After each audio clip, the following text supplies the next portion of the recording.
Shalom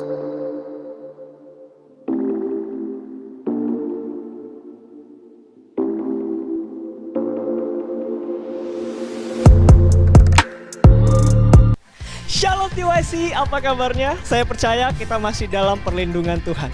Dan sebentar lagi kita akan memulai ibadah online IFGF TYC Padang. Mari siapkan hati dan pikiran kita dan selamat beribadah.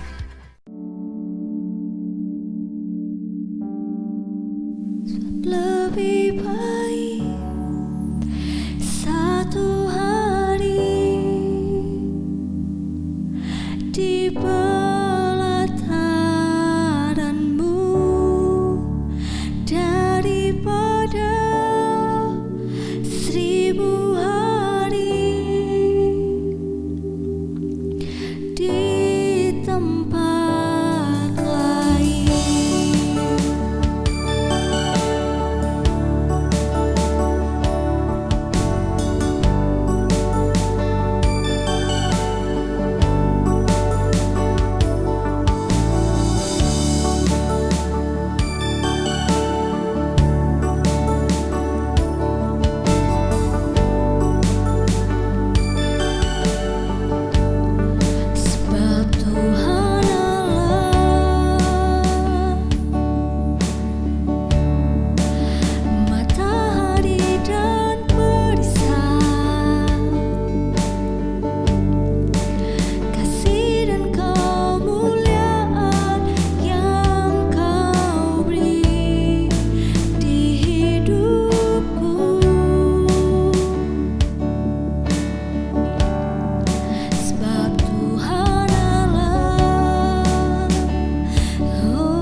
kami berada di pelataran-Mu Bapa.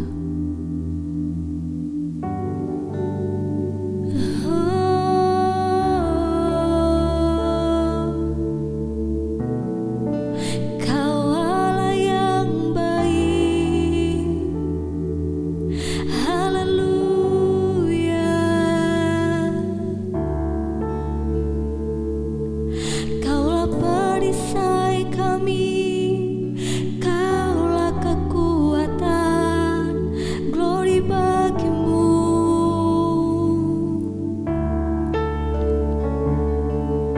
Yesus,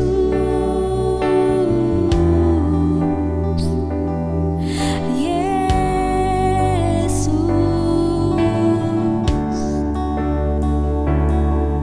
Kau Allah yang baik, Kau sungguh baik Tuhan, haleluya. Kami bersyukur padamu atas kasih kemuliaan-Mu.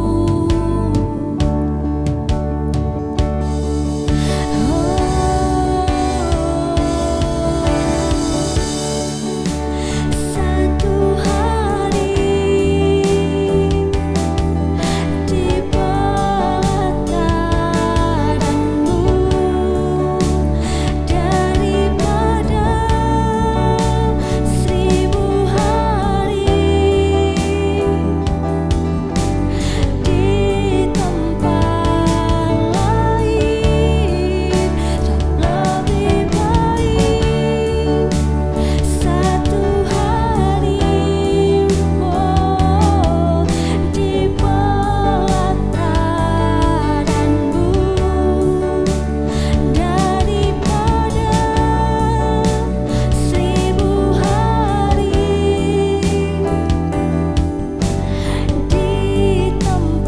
tempat lain, sebab lebih baik satu hari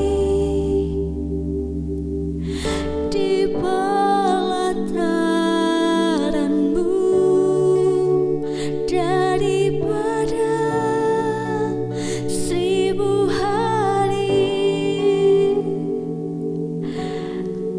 di tempat lain, sebab lebih baik satu hari di pelataran-Mu daripada 1000 hari di tempat lain. Shalom teman-teman dari TYC IFJF Padang. Terima kasih untuk kesempatannya bisa sharing firman Tuhan dengan teman-teman hari ini. Perkenalkan, saya Nathan Rutuene. Saya dari Jakarta. Apa kabar semuanya? Saya harap semua teman-teman dalam keadaan baik. Walaupun saya tidak bisa hadir secara fisik hari ini di Padang, tapi untungnya dengan adanya teknologi, saya masih bisa sharing firman dengan teman-teman hari ini. Nah, hari ini saya akan membagikan firman dengan judul Be Strong and Courageous. Sebelum mulai sharing, mari kita mulai terlebih dahulu dengan doa. Tuhan, terima kasih untuk hari ini. Kami dapat berkumpul walaupun secara virtual untuk mendengarkan firman-Mu. Siapkan hati kami untuk dapat menerima firman dan mengaplikasikannya dalam kehidupan kami. Dalam nama Tuhan Yesus kami berdoa. Amin. Sharing firman hari ini diambil dari ayat Yosua 1 ayat 1 sampai 9. Jadi konteksnya adalah bangsa Israel sudah 40 tahun di padang gurun. Lalu Tuhan udah siap membawa bangsa Israel menuju tanah Kanaan. Saya akan bacakan perikopnya, teman-teman bisa mengikuti masing-masing. Jadi judulnya adalah perintah Tuhan kepada Yosua untuk merebut tanah Kanaan. Sesudah Musa, hamba Tuhan itu mati, berfirmanlah Tuhan kepada Yosua bin Nun, abdi Musa itu, demikian.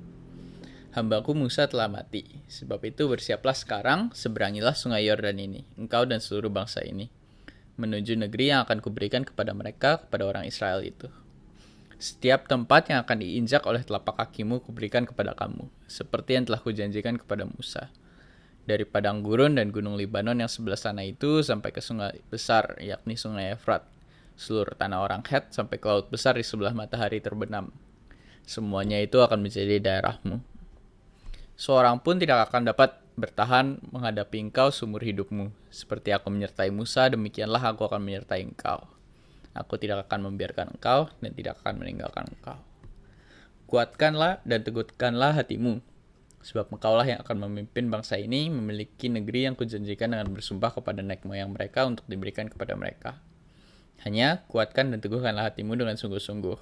Bertindaklah hati-hati sesuai dengan seluruh hukum yang telah diperintahkan kepadamu oleh hambaku Musa. Janganlah menyimpang ke kanan atau ke kiri, supaya engkau beruntung kemanapun engkau pergi.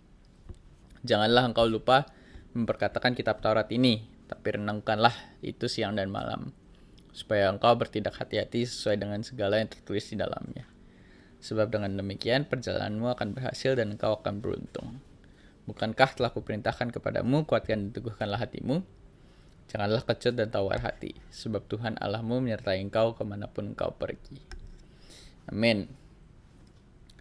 Jadi dari ayat ini, di mana Tuhan memerintahkan Yosua untuk membawa bangsa Israel menuju tanah Kanaan. Nah, dari perintah Tuhan ini ada 3 elemen yang aku pingin untuk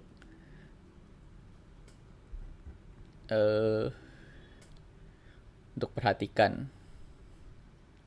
Jadi yang pertama adalah perintahnya, the command. Jadi di ayat 2 kita bisa lihat bahwa Tuhan menyuruh Joshua untuk menyeberangi sungai Yordan. Nah, sungai Yordan itu gak mudah untuk dilewati. Sungai Yordan cukup besar, apalagi kalau kita lihat di Joshua 3 ayat 15. Saat itu sungai Yordan lagi meluap, bukannya justru lagi kering. Dulu aku pernah hiking sama beberapa teman. Awalnya sih dibilang kalau hikingnya bakal simple dan gak berat. Jadi pas datang hiking ada beberapa yang cuma pakai sandal jepit. Nah, awal-awal sih emang hikingnya simple. Ada jalannya, kita cuma jalan-jalan aja. Cuma lama-lama tautonya jalurnya udah makin susah, ada naik turun, sampai suatu saat kita perlu nyebrangin sungainya juga lumayan besar, nggak sebesar sungai Yordan tapi masih lumayan besar dan arusnya juga masih lumayan kencang. Cuma kalau mau balik juga jauh lebih cepat kalau nyebrang, jadi ya akhirnya kita dengan susah payah nyebrangin sungainya. Nah, itu bayangin aja kita masih kumpulan orang-orang yang sehat dan masih cukup muda. Itu aja dengan susah payah menyeberangi sungai yang gak sebesar sungai Yordan. Nah, bayangin kalau orang Israel ada anak-anak kecil sampai orang tua, terus mungkin ada yang gak sepenuhnya sehat dan lain-lain. Gimana caranya bawa satu negara menyeberangi sungai yang cukup besar itu pasti sangat susah. Gak cuma itu, kalau udah bangsa Israel dibawa menyeberangi sungai Yordan, itu juga merupakan deklarasi perang buat negara-negara yang ada di yang sekarang menduduki tanah Kanaan. Kalau sudah menyeberangi sungai Yordan, artinya masuk ke wilayah musuh di mana bangsa Israel bisa diserang kapan aja. Mereka pindah dari zona yang aman menuju zona perangan di mana apapun bisa terjadi. Jadi perintahnya walaupun kalau kita baca sekilas kayaknya mudah gitu ya, cuma seberangi sungai Yordan, tapi ini adalah perintah yang bisa dibilang mustahil kalau tidak ada penyertaan Tuhan. Nah, kadang-kadang emang tapi perintah Tuhan itu kadang-kadang emang bisa terdengar mustahil gitu. Kita kalau di perjanjian baru kadang-kadang ada orang yang sakit, misalnya orang lumpuh, disembuhkannya dengan disuruh jalan gitu. Kan itu mustahil, masa orang lumpuh disuruh jalan. Tapi walaupun kadang terlihat mustahil, adanya suatu perintah dari Tuhan itu adalah bukti bahwa Tuhan bersedia untuk membuatnya menjadi mudah bagi orang yang beriman untuk bisa menaati perintah itu. Nah, bagian kedua, elemen kedua dari perintah Tuhan kepada Yosua adalah janjinya. Di ayat 3 sama 4 kita bisa baca bahwa janji Tuhan itu sangat besar. Bangsa Israel diberikan tanah yang sangat luas. Bahkan saya rasa tidak banyak orang yang bahkan tahu batas-batas yang Tuhan sebutkan. Kita bisa baca juga di 1 Korintus 2 ayat 9, di mana dikatakan seperti ada tertulis, apa yang tidak pernah dilihat oleh mata dan tidak pernah didengar oleh telinga dan yang tidak pernah timbul di dalam hati manusia, semua yang Dia sediakan Allah untuk mereka yang mengasihi Dia. Saya percaya bahwa Tuhan memiliki janji yang sangat besar bagi masing-masing dari kita. Bahkan janji tersebut tidak mungkin pernah dibayangkan oleh manusia. Nah, udah ada pertama perintahnya yang kadang-kadang bisa terdengar mustahil. Yang kedua, janjinya yang bahkan tidak bisa dibayangkan. Terus gimana dong caranya kita sebagai manusia untuk bisa menaati gitu kalau misalnya perintahnya kayaknya susah banget, janjinya juga nggak kebayang. Makanya ada elemen ketiga dari perintah Tuhan ini, yaitu the assurance atau jaminan yang diberikan oleh Tuhan pada Joshua dan untuk masing-masing dari kita. Jadi kata-kata yang sering diucapkan di Joshua 1 ini adalah kuatkanlah dan teguhkan hatimu, atau dalam bahasa Inggris be strong and of good courage. Saya yakin bahwa Tuhan tahu bahwa Joshua perlu kata-kata ini, perlu jaminan dari Tuhan bahwa perlu penguatan dari Tuhan bahwa apa yang sudah diperintahkan dan dijanjikan oleh Tuhan pada ayat-ayat sebelumnya, bahwa Joshua dapat melakukan itu dan Tuhan akan selalu menyertai Joshua selama dia melakukan perintahnya. Makanya kata-kata itu jadi sering sekali disebutkan di perikop yang kita sudah baca. Gimana caranya kita bisa jadi memiliki hati yang kuat dan teguh. Nah, di ayat 7 sama 8 yang akan saya bacakan lagi. Hanya kuatkan dan teguhkanlah hatimu dengan sungguh-sungguh. Bertindaklah hati-hati sesuai dengan seluruh hukum yang telah diperintahkan kepadamu oleh hambaku Musa. Janganlah menyimpang ke kanan atau ke kiri, supaya engkau beruntung kemanapun engkau pergi. Janganlah engkau melupa memperkatakan kitab Taurat ini, tapi renungkanlah itu siang dan malam, supaya engkau bertindak hati-hati sesuai dengan segala yang tertulis di dalamnya. Sebab dengan demikian perjalananmu akan berhasil dan engkau akan beruntung. Jadi di ayat yang kita baca, cara untuk mempunyai hati yang kuat dan teguh adalah dengan terus merenungkan firman Tuhan. Gimana caranya kita bisa merenungkan firman Tuhan? Di masa sekarang ini udah ada aplikasi Alkitab YouVersion, di mana kita bisa membaca Alkitab, dan juga ada banyak plan-plan atau rencana baca yang bisa diikuti. Kalau bingung mau baca apa, bisa mengikuti plan-plan yang tersedia di YouVersion. Selain itu, dengan menggunakan YouVersion kita juga bisa membaca suatu plan bersama teman-teman satu iCare atau bersama keluarga. Dan mungkin setelah membaca kita bisa sharing satu sama lain dengan apa yang kita dapatkan dari bacaan hari ini. Saya sangat mengencourage untuk kita semua bisa terus merenungkan firman Tuhan siang dan malam untuk terus meneguhkan hati. Jaminan lain yang Tuhan berikan adalah di ayat 9 ada tambahan bahwa janganlah kecut dan tawar hati, sebab Tuhan Allahmu menyertai engkau kemanapun engkau pergi. Di kondisi sekarang ini, di mana banyak hal yang tidak pasti, banyak yang tidak tentu, hal-hal yang terus berubah dari hari ke hari, mungkin bisa sulit untuk membayangkan apa yang akan terjadi di masa depan, di besok, di minggu depan, di bulan depan. Membayangkan minggu depan aja susah, apalagi membayangkan tahun depan gitu. Tapi dengan membaca ayat ini, kita bisa yakin bahwa Tuhan akan selalu menyertai kita semua. Saya pengen sharing.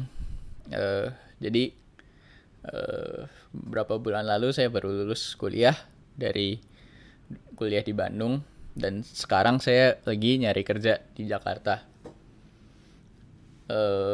Dulu sih beberapa tahun lalu mungkin kalau ditanya mau nyari kerja, saya rasa ya saya cukup aman lah. Pasti paling enggak masih ada kerjaan karena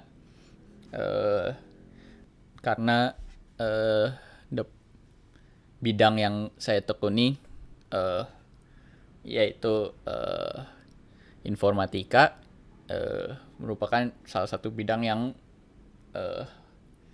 punya banyak lowongan di industri sekarang. Tapi tiba-tiba sekarang terjadi COVID dan banyak perusahaan perlu melakukan pengurangan pegawai, sehingga untuk mencari kerja jadi tidak mudah.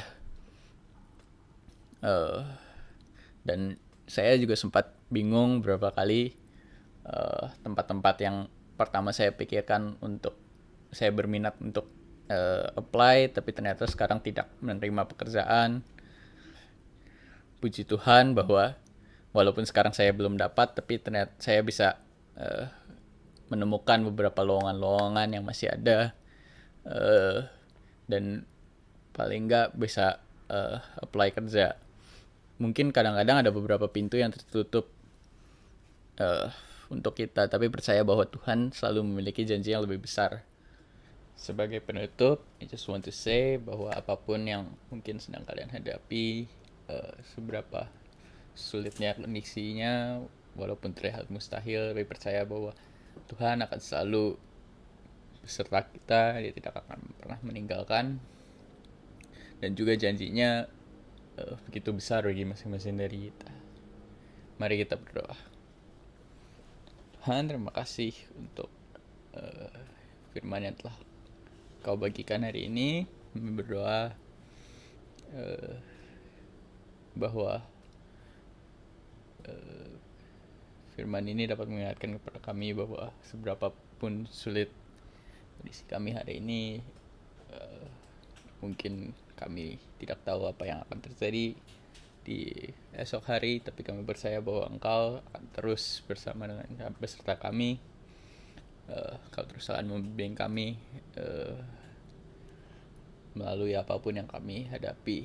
Kami berdoa Tuhan, untuk sekolah kami, untuk teman-teman kami, untuk keluarga kami. Tuhan lindungi semua, Tuhan berikan kesehatan, Tuhan berikan kekuatan untuk dapat terus menghadapi keadaan ini. Berdoa Tuhan, apabila ada dari kami yang membutuhkan kekuatan Tuhan, Engkau dapat memberikan keyakinan baru, kekuatan, keteguhan hati, keberanian untuk terus menjalani hidup bersama dengan Engkau Tuhan. Dalam Tuhan Yesus kami berdoa, amin. Terima kasih, sampai kita bertemu. Thank you so much untuk Konatan Runtuene yang telah berbagi firman Tuhan dengan kita semua. Saya percaya firman yang disampaikan dapat mengubahkan kita menjadi lebih dahsyat lagi di dalam Tuhan. Dan saya menyambut teman-teman yang baru pertama kali hadir di dalam ibadah online TYC Padang. Welcome home, kalian bukan orang asing di sini. Sebelum mengakhiri, saya akan menyampaikan beberapa pengumuman. Sabtu depan tanggal 19 September 2020 kita akan tetap melaksanakan ibadah online IFGF TYC Padang yang akan dilaksanakan pada pukul 7 malam di YouTube channel IFGF College Padang. iCare akan tetap dilaksanakan setiap minggunya pada waktu yang telah disepakati oleh setiap iCare Group. Dan untuk teman-teman yang belum tergabung di dalam iCare dapat menghubungi iCare leader yang ada. Tanggal 13 September 2020, tepatnya hari Minggu pukul 9 pagi, kita akan merayakan hari ulang tahun IFGF Padang ke-31. Wow, luar biasa sekali. Pastikan teman-teman semua dapat join melalui YouTube channel IFGF Padang.